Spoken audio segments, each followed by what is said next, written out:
I'm Rapoport. I'm part of the people development team at Google.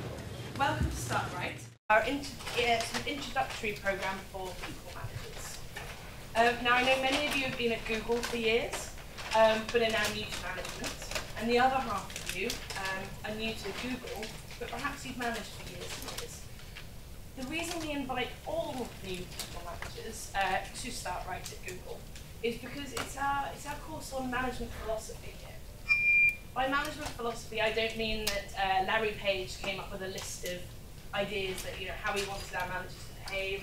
It wasn't our HR team. It wasn't our people dev team. It was actually Googlers. We did a survey known as the Oxygen Study a number of years ago. And based on the results of that survey, we came up with our management development strategy. And everything that we do to do with management development, from training them to evaluating them, is all based on this study. So, actually, first of all, before I go any further, under most of your chairs, the ones at the end of the lines anyway, is some post-it notes. Can everyone at the end of the lines grab post-it notes and just share them amongst your lines? Everyone gets one. Okay, so all I want you all to do is just to take a moment to think about the best manager you ever had. Think back to that manager, no matter how recent or long ago, and write down one or two words to describe them. Just one or two words that come to mind when you think of that manager. Okay, now turn your piece of paper over, and this time think about your worst manager. The worst manager you ever had. One or two words or a phrase that describes them.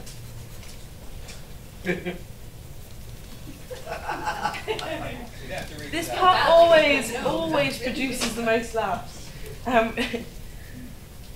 Okay, is anyone willing to share one or two things about their best manager? And then I promise we'll come to the worst. Okay. Best manager, my head was open. Open? I think we always said we didn't have the monotony of being right. Best in any challenge. Okay. Fantastic. Thank you very much. Let me get on with it. Let you get on with it. Okay. Really interesting. Both points that we're going to touch on in a little bit more detail shortly.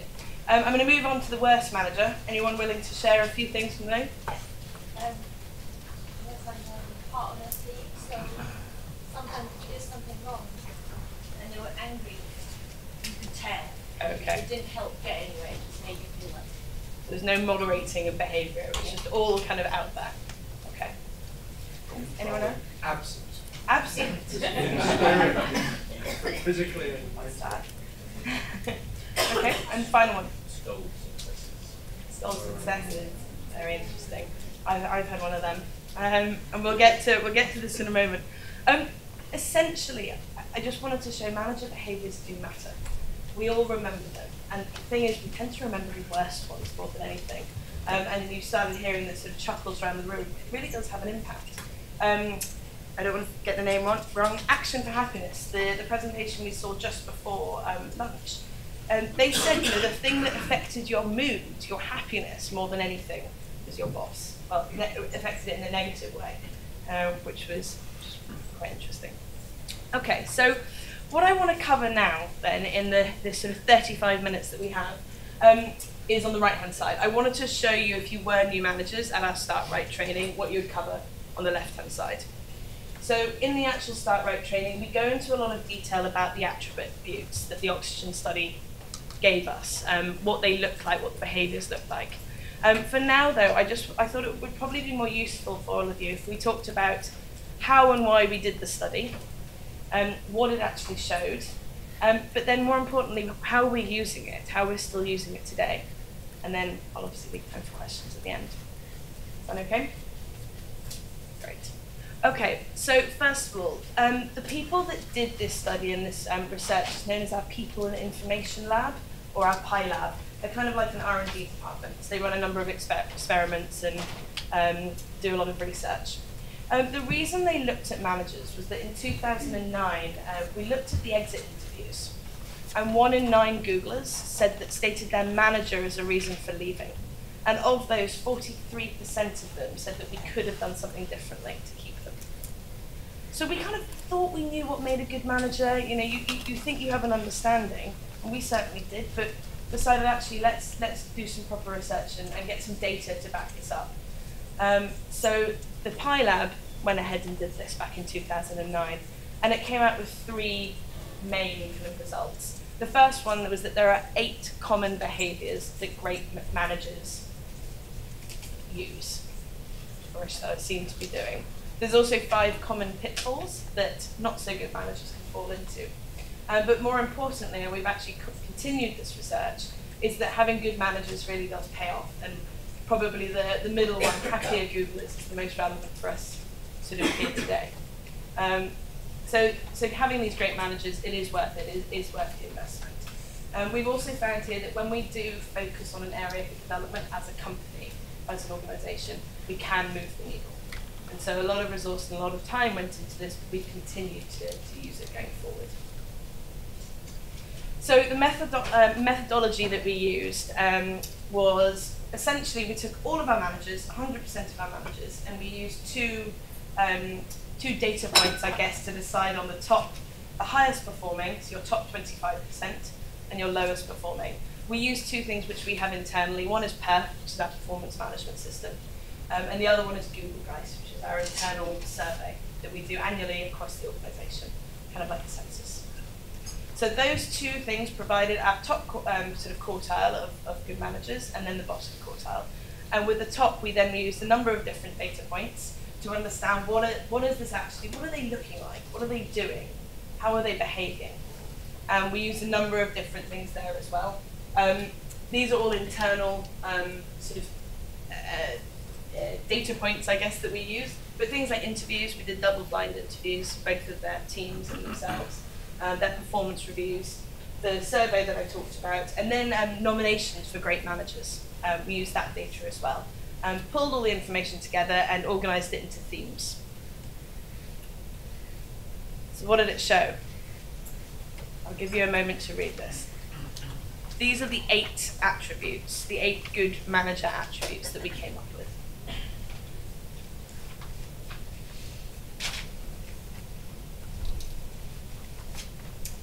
So the story goes that when these 8 attributes were shown to our director of HR or director of people ops, he looked at them and said, "Is that it? None of this is rocket science. It's not, probably none of it kind of makes you go, wow." But the interesting point is actually the order by which they're listed. And the order's relevant because the higher up on the list they appear, the more frequently these statements appeared in these interviews, in these references, in these Great Manager Award nominations. So is a good coach was the highest, had the most frequent number of instances of someone referring to that as a positive behaviour. It's interesting for us, especially as an engineering organisation, with half of the organisation being engineers. What we had believed previously was that we needed brilliant experts, technical experts, to lead our technical teams. And while absolutely this study showed that it is important, it's actually lower down the list than a number of other, perhaps softer skills. So what we'd do now in a normal Start Right course is that we would look at each of these behaviours in a lot of detail.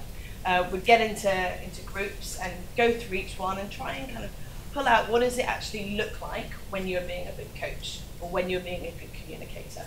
What does it look like in the real world? We'd then have people try and figure out, and I'm going to give you a document to help you do this later on, where am I lacking?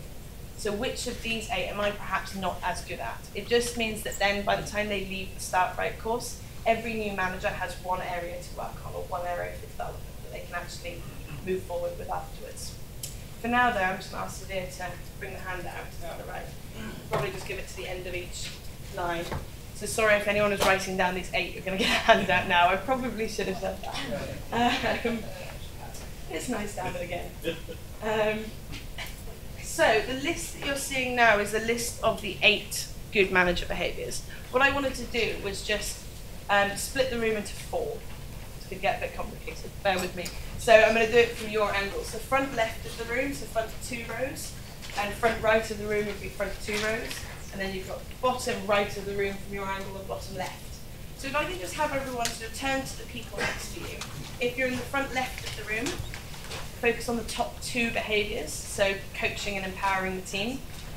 Front right, the next 2, so 3 and 4. Back left, 5 and 6, and back right, 7 and 8. But if you miss that, just choose 2 of the behaviours to discuss in a pair of 3. Okay, I'll ping it in about 3 minutes. What do these behaviours actually look like back in the workplace?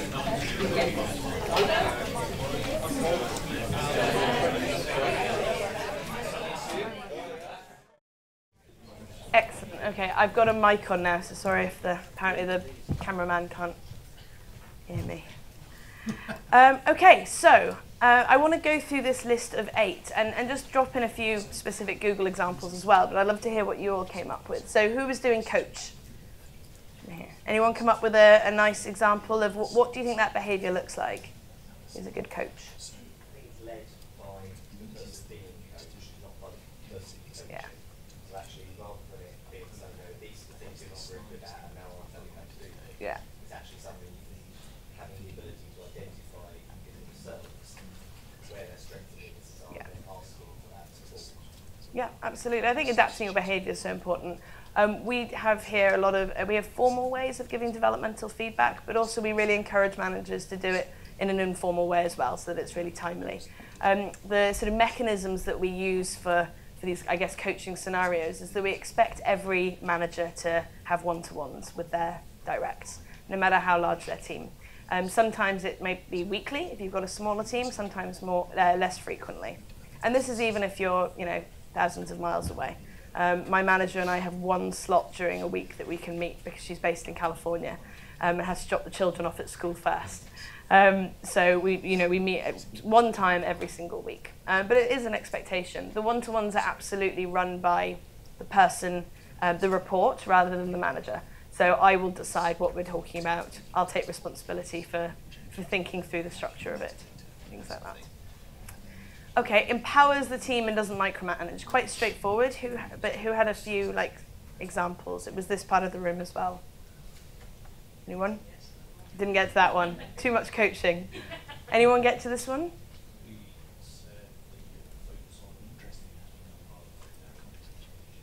Yeah, that's really nice. We use that rather than focusing on the what is important, but the how is almost more important.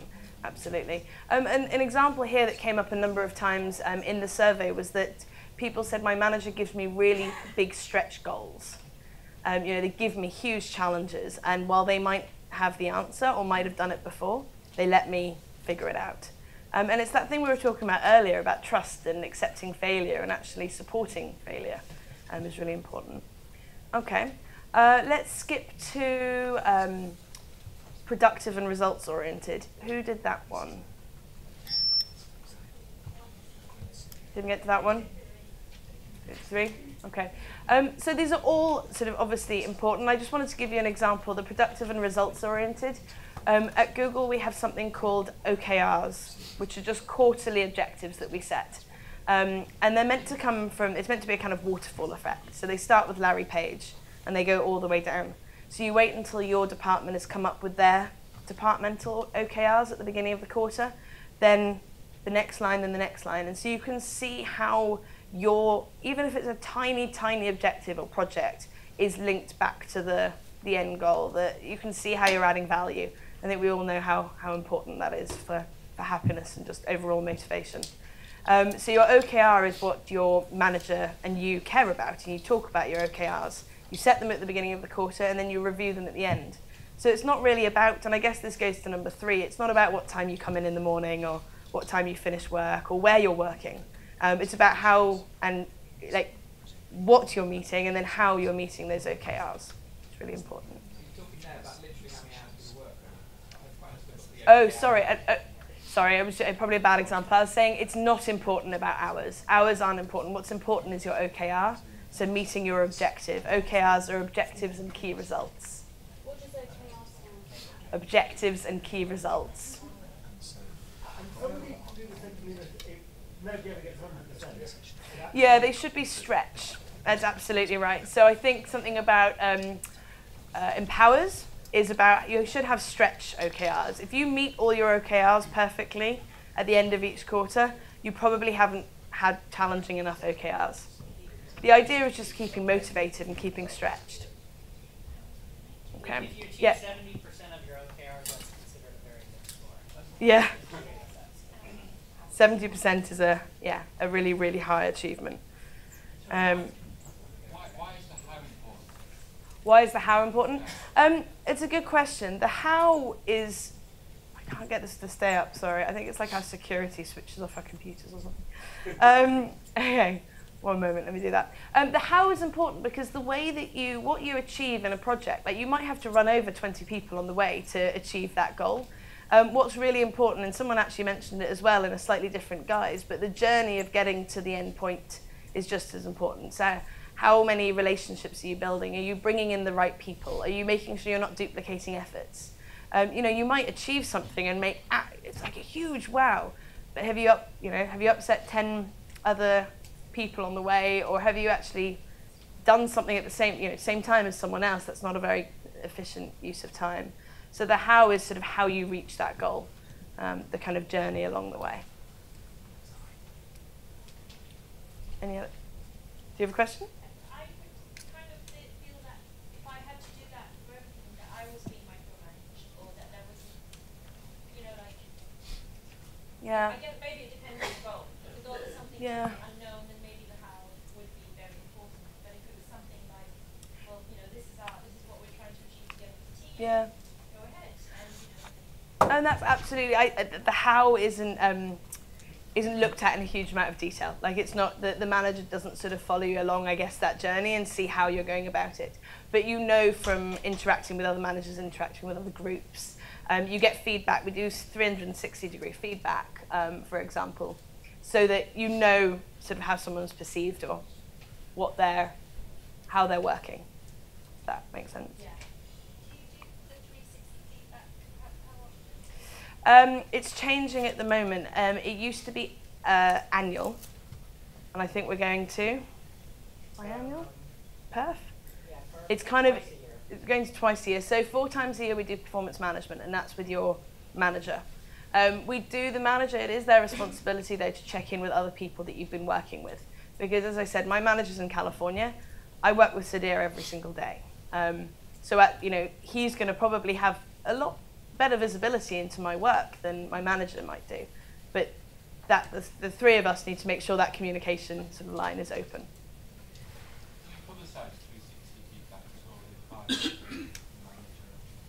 Do we publicize the 360 feedbacks? Not to individuals. For manager feedback, yes, it's public to the team. For individual 360s, no. And we call it annual perf. And you get it. You get all the feedback, and you sit with your manager. You're encouraged also to talk to the people who gave you that feedback. To thank them for it and to ask any questions if you need to. So the manager's feedback is made widely? It goes down. Yeah, it goes to the person. Yeah. My experience is that people feel much safer talking and giving their honest feedback in person. Yeah. Writing it and reporting it on paper. Yeah. Especially if it's not so positive. Yeah. It's an interesting point, and we're actually revising our perf system at the moment for kind of that reason, to try and encourage more regular feedback, sort of face to face. We do try and create a culture of feedback, sort of giving one another feedback at the time. We have this formal system for kind of a formal performance management, just to record it. So, and especially in an American company, I think that people are not that negative when it's formal and it has to be on paper.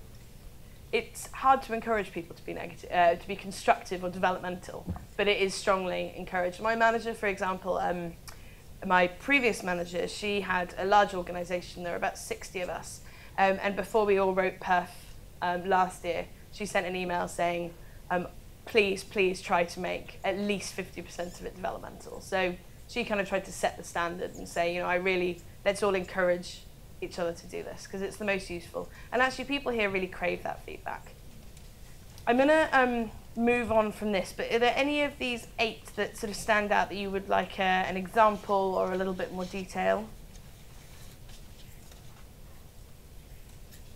If you just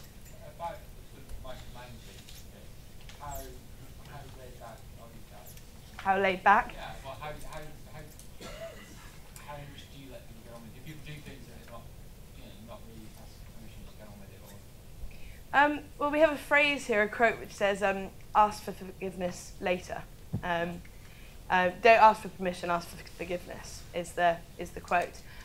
It's hard to say where on that spectrum we are, because I think it does depend from manager to manager, team, to sort of what perhaps level the person is. If they're new, if they're a recent graduate, for example, they're going to need more hand-holding than anyone else. We try and encourage people to think about people rather than as a sort of full person, think about them in their tasks, as a manager. So there might be a task that actually I can do easily standing on my head, and that my manager probably shouldn't check in with me about that.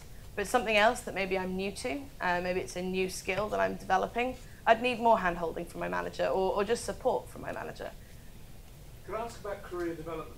Yes. What does that involve? Does it include encouraging someone to look to their career outside Google? Not as a negative thing, but as a positive thing.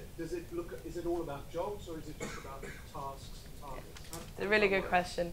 Of those 8, in all honesty, career development is the one that we are trying to work on the most and to really understand what does it mean here.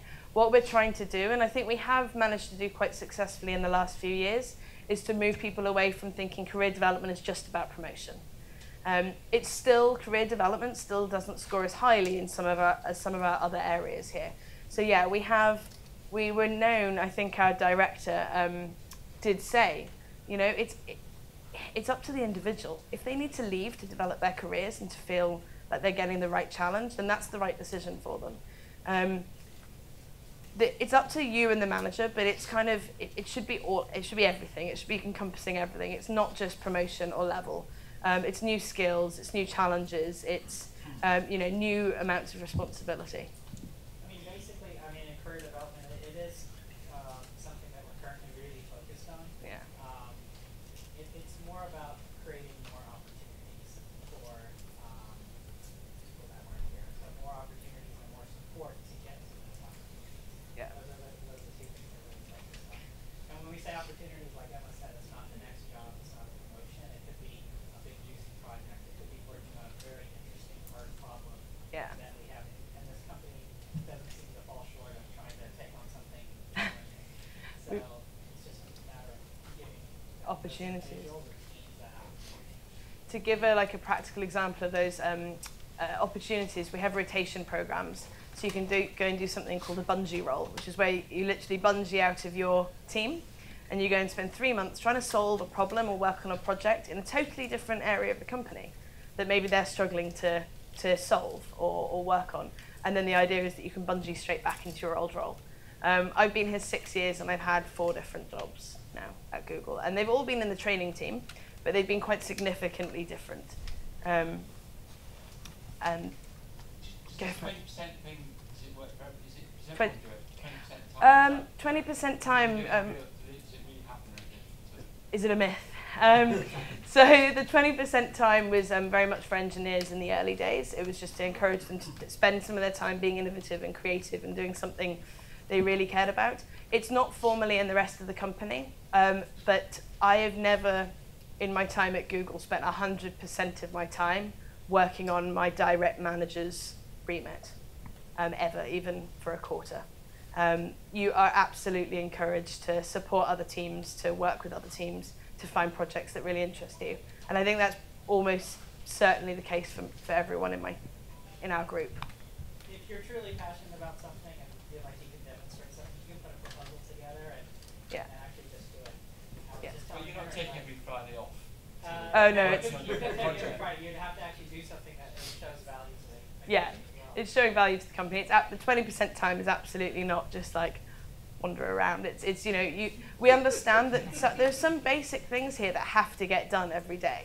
The recruiters here, they spend a lot of their time booking interviews, and that probably for some of them can get quite tiring. So actually spending 20% of their time doing something completely different, it's going to keep them happier and challenged and more developed as a result. And it also means that we've got more movement within the organisation because you begin to know other departments and build relationships in your network. How do you balance, you're speaking in number 4 about productivity of the manager? Yeah. How do you balance the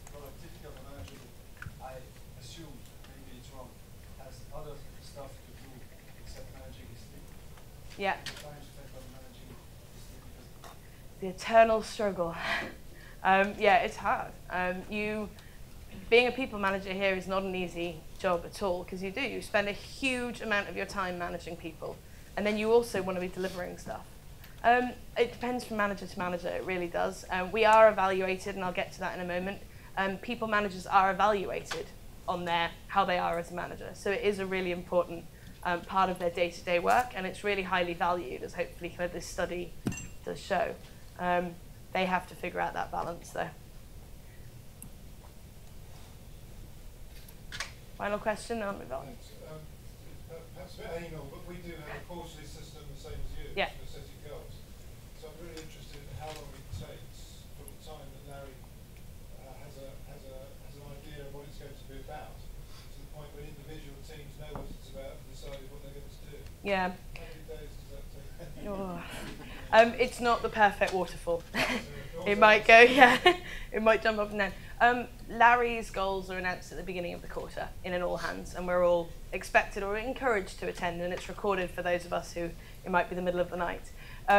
So we see those at the beginning of the quarter. Different departments work in slightly different ways. We try and get each individual's goals out within, I think, the first 4 weeks of the quarter, which is still a third into the quarter. But it's not like, one quarter ends and you stop working and then the next quarter starts and you start something new.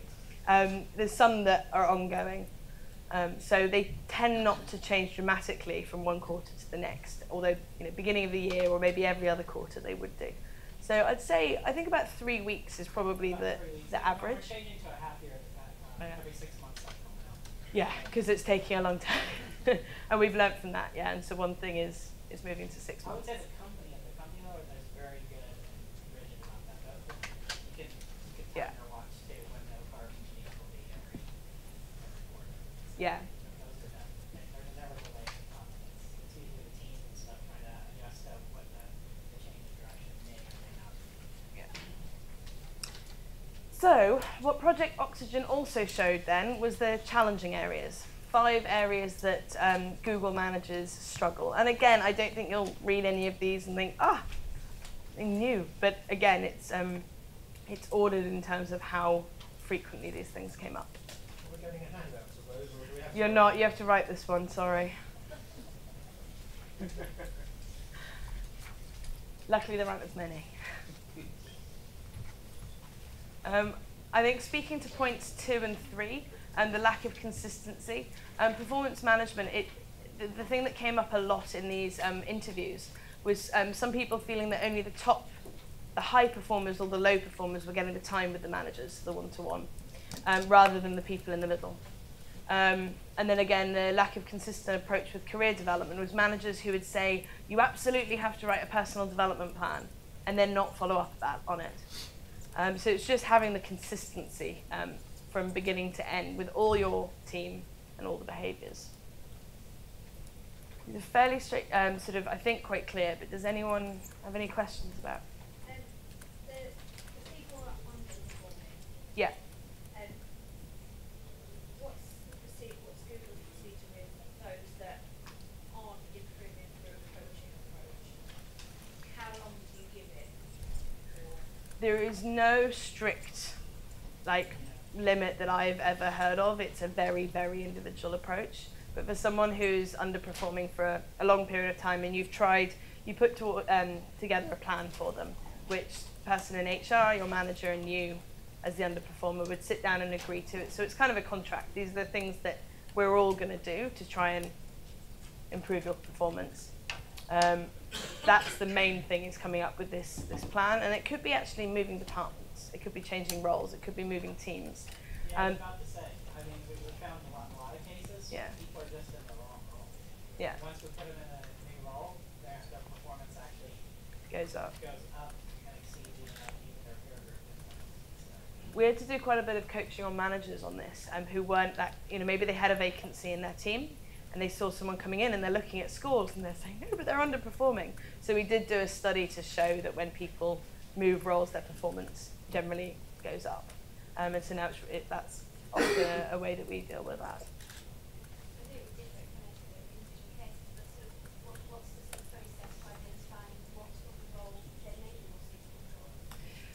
We've got an internal kind of tool, which is called Compass, and it has all our, not Compass, it's called Magnet. It has all our internal jobs on it. And so there's a way that you can search by skills, by department, by career ladders, things like that. I think if we didn't have that, it would probably be a conversation with the person, going back to, what skills, what are they enjoying doing, what are they not enjoying doing, and then trying to fit, maybe meet other managers and see how you can fix it. Because it's quite reactive, isn't it? Think about, oh, we put you in the wrong role, so now we're going to go and use this tool. Yeah. It's not normally new people, actually. It's people that have been here for maybe 5 years. Because people spend quite a lot of general sort of tenure is very, very long here. And you know what it's like in your sort of early 20s, late 20s. Your career aspirations change. Your personal life changes, which might have an impact on your career choices. So it's more people who've been here for a while.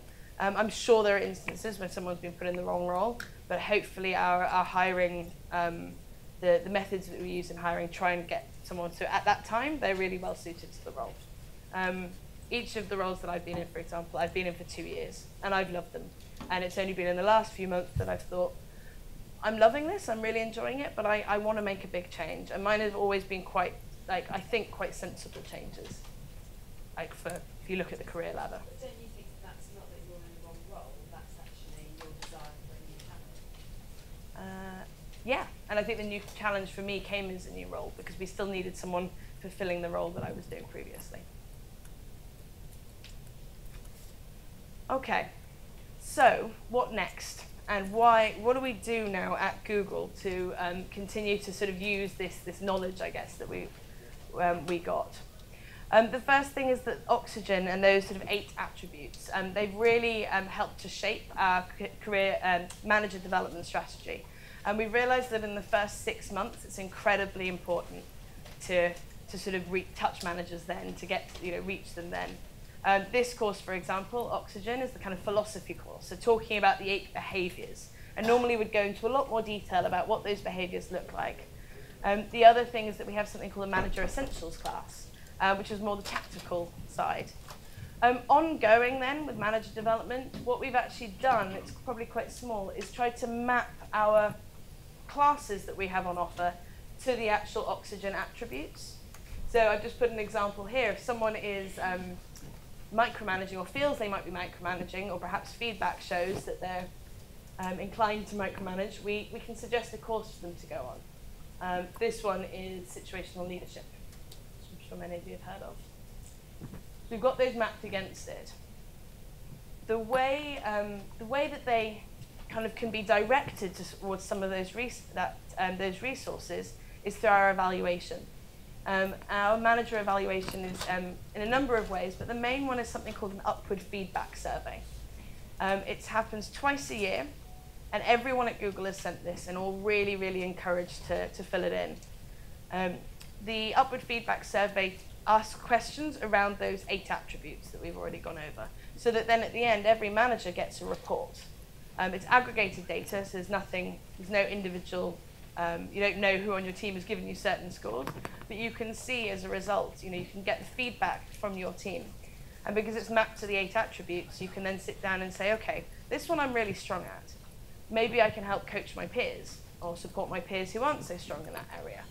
And maybe there's an area that I am struggling with a little bit. I can go and look at see what courses are available. We also do a Great Manager Award, which is to recognize the great managers. And again, we use these 8 attributes and ask for examples in those.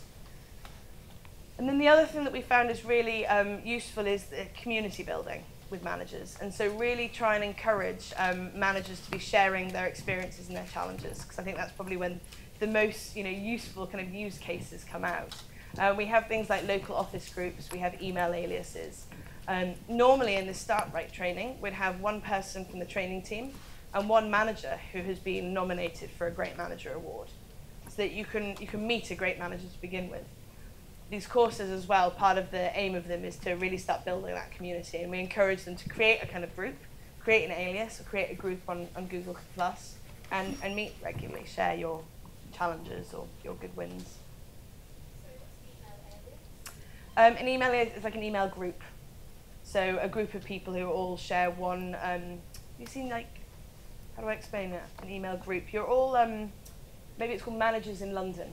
And I like sign up to that group, and so then I can receive all emails to managers in London. We've got like Women in London group. We've got New Mother group. We've got lots of different groups that everyone can kind of contact. Are they anonymous or not? Does it only suggest they're anonymous? No, they're not anonymous. Of course, it's all internally run, They're the majority of them are internally run, and we try and use good managers, like managers who've been nominated for the Good Manager Award to run them or co-run them. If it's something like situational leadership where you need an accreditation, we'll have people within the training team or wider sort of HR team go through that. Then we try and pair them up with a good manager, even if they can just come in for a Q&A bit at the end of each day. But yeah, they're all run internally. Any other questions there? It's not related to that, can I ask now, or? Yeah, go ahead. I don't remember the name. You have a colleague in the US who started Search Inside Yourself. Yeah. Yeah. Jenny Licken or Meng. Meng. Yeah. Meng. Yeah. Is that related to your management program, or it's completely? It's one of our courses, and I wouldn't say it's totally like obviously sort of related because it's more part of our well-being program. But as you saw, one of the top 8 attributes is caring about your team and their well-being. So Search Inside Yourself, it's part of a group of courses or sort of things that we run to encourage well-being. And so perhaps if you're concerned about one of your team members' well-being, maybe you suggest Search Inside Yourself as a course to attend. Does that answer it? It does. The question that I'm asking myself. Yeah. How important is happiness at the workplace at Google, and what emphasis do you give to that topic in management courses? That's a good question. So has anyone heard of Managing Your Energy? We offer a course called Managing Your Energy, which is about your energy and how to manage it, sort of emotional energy, physical energy, overall happiness, I guess, it's sort of what we're talking about today. And we encourage all managers to go through Managing Your Energy for Managers course to try and show them how performance can be impacted so much by sort of unhappy or people who well-being isn't a priority. So well-being is a massive priority here. One of our big parts of our Google Guys survey, the annual survey I was talking about earlier, is about people and their well-being and how they're doing work-life balance. We haven't got it completely right yet, but we're continuing to work on it. Does that help? Yeah, but you'll hear from Yvonne later, and her topic, Yvonne is our VP of Global Benefits. She's actually back here. She'll be talking about, there she is, okay. You'll be hearing from, she's actually going to be talking about creating healthy, happy business, so you'll know more about that. Just to end then, because I'm conscious of time, I think right at the end, is just that in this course, we try and encourage managers to think of themselves as the custodians of the Google culture. So we ask people to throw across, words that mean culture to them at Google. And it's normally things like openness, trust, or setting audacious goals, being brave, being supportive. And we say, all these words are, what Google culture means to us. And it's up to you as the managers to live those and to be the custodians and guide your teams through those, through that culture. Okay, we got another question. I think it has to be the final question. That's my final slide. I remember a few years ago, I think about 5 years ago, Google was known to be only hiring, and maybe this is again not correct, not accurate, was known to only be hiring very successful people who had a track record of success, like showing great marks at school, or is that first part correct? Yeah, I think, yeah. That is all important. It's Yeah. not the only thing that's important, but yeah, that's Definitely one of the factors. From your presentation today, I feel that there's a change, there's an evolution in that, and that you might be looking more for people with the right attitudes instead of. I I think success and proven track record is absolutely one thing that we look for. But kind of googliness, which are these qualities sort of embodied by our culture, is as important. And we interview for those qualities as well. So we intentionally. Yeah. How long is your recruitment process? I can't tell you exactly because I'm not a recruiter, but I know it's come down recently to it's between kind of 3 to 5 interviews, I think, and it could take.